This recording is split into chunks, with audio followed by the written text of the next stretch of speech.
प्राचीन काल में दक्षिणी भारत के मीनाक्षीपुरम के राजा के दरबार में सोमदत्त नामक एक अत्यंत निपुण गायक था। राजा उसे बहुत सम्मान देते और राजसी वैभव से रखते थे। इस बात से अन्य दरबारी गायकों को सोमदत्त से बहुत ईर्ष्या होती थी। एक बार किसी दूसरे राज्य का एक प्रसिद्ध गायक इस उद्देश्य से मीनाक्षीपुरम आया कि सोमदत्त को गायन प्रतियोगिता में हराकर स्वयं राज दरबारी गायक बन जाए। वह गायक राजा से मिला। राजा ने अगले दिन का समय प्रतियोगिता के लिए निश्चित किया और घोषणा की कि जो भी गायक प्रतियोगिता में जीतेगा उसे राज दरबारी का पद दिया जाएगा और दूसरे गायक को दंड दिया जाएगा।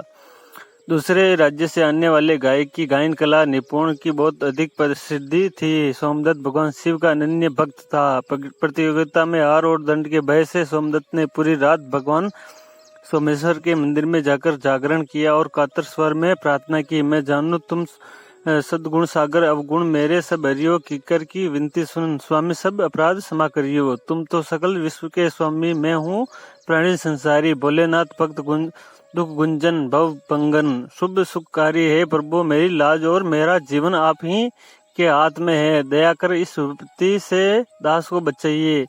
हे गिरीश, आपसे यही विनती है कि आप दीनानाथ और दीन बंधु है और मैं दीनों का सरदार हूँ। बंधु का कर्तव्य है कि वह अपने संबंधी को सर्वनाश से बचाए। फिर क्या आप मेरे साथ अपराधों को क्षमा कर मुझे इस घोर विपत्ति से उबारेंगे? अवश्य उबारेंगे, अन्यथा आप अपने कर्तव्य से च्युत होंगे और आपके दीन बंधु का नाम पर बट्टा लग जाएगा। दुष्टों के लिए भोले भाले बन जाते हैं।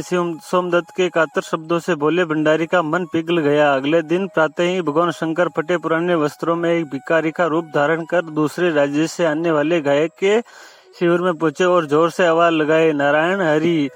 आगंतुक गायक ने भिखारी के पास सारंगी देखकर पूछा, क्या तुम कुछ गाना बजाना जानते हो? भिखारी ने कहा, हाँ मैं थोड़ा बहुत बजा लेता हूँ। गायक ने कहा, अच्छा तो कुछ सुनाओ। भिखारी का वेश धारण किए भगवान शंकर ने ऐसा दिव्य राग छेड़ा और ऐसा अनुपम वाद बजाया कि वैसा उस गायक ने कभी सुना ना था। इससे मंत्रमुग्ध होकर गायक ने भिखारी से पूछा, तुम कौन हो? भगवान शिव बोले, मैं राज दरबारी गायक सोमदत्त का शिष्य हूँ। यह सुनकर आगंतुक गायक चिंतित हो गया। उसने अपने मन में सोचा कि जिसका शिष्य इतना निपुण है उसका गुरु कैसा होगा। सोमदत्त को परास्त करना असंभव मानकर वह गायक प्रतियोगिता के पहले ही चुपचाप अपने राज्य को लौट गया। इस प्रकार सोमदत्त की राजा के दंड और अपराध से रक्षा हो गई। भोलेनाथ भगवान शिव इतने दयालु है कि अपने भक्त की रक्षा के लिए वह भक्त के सामने भिखारी का रूप धारण कर नाचने गाने में भी उन्होंने संकोच नहीं किया।